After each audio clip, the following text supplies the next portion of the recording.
Petrol buyers, మీ కష్టాల్లో నమ్మకమైన మీ ఆత్మీయ నేస్తం.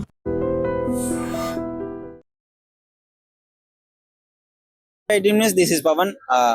సెంట్రల్ నుంచి అయితే ఒక కీలక నిర్ణయం అయితే తీసుకోవడం జరిగింది. సహజ వాయువుల శాఖ మంత్రి హర్దీప్ సింగ్ ఎవరైతే ఉన్నారో ఈ 85 ని అమల్లోకి తీసుకురావాలి అని చెప్పేసి అఫీషియల్ గా అనౌన్స్ చేయడం జరిగింది.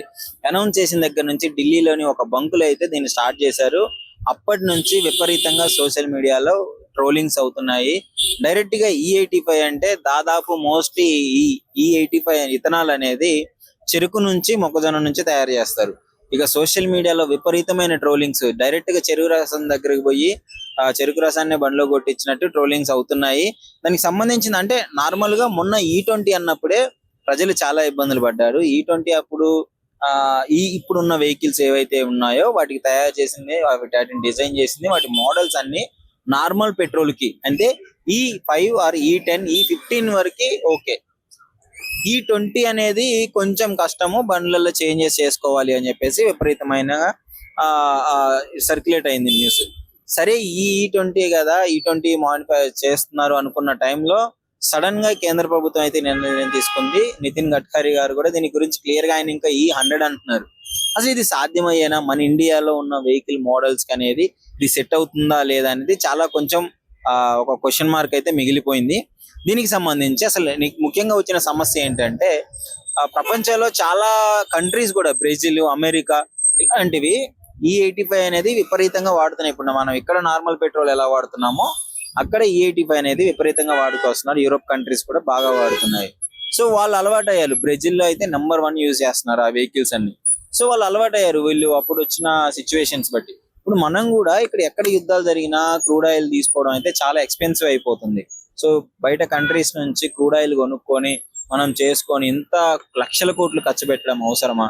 మన వ్యవసాయదారుల నుంచి, మన ఫార్మర్స్ నుంచి మనమే ఒక E85 అనేది ఇథనాల్ ని తయారు చేసుకుంటే దీని ద్వారా వెహికల్స్ నడిపించుకోవచ్చు కదా అని చెప్పేసి గవర్నమెంట్ ఒక ఆలోచన చేసింది.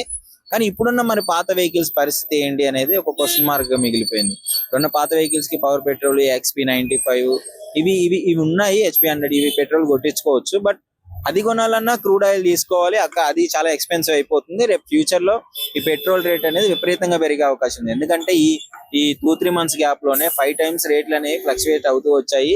రేట్లు పెరిగిపో వచ్చాయి. ఒక ₹10 వరకు పెరిగిపోయింది ఈ 4 నెలల గ్యాప్ లోనే. ఇలా రేట్లు పెరగడం వల్ల గవర్నమెంట్ కి బటన్ అవుతుంది, తీసుకొని రావడం ఇదంతా కొంచెం తలనొప్పిగా మారుతుంది అని చెప్పేసి ఇథనాల్ ని మిక్స్ చేసిన E85 అనేది తీసుకోవడం జరిగింది. అంటే పెట్రోల్లో 15% పెట్రోల్ ఉంటుంది, ఈ E85 లో 85% ఇథనాల్ ఉంటుంది. సో దీనికి సంబంధించి మరి ప్లస్ పాయింట్స్ ఏంటి, మైనస్ పాయింట్స్ ఏంటంటే, ప్లస్ పాయింట్ ఏంటంటే రైతులకి ఈ ఫ్యూయల్ బిజినెస్ వాళ్ళకి రైతులకి కొంచెం కనెక్షన్ పెరిగే అవకాశం ఉంది.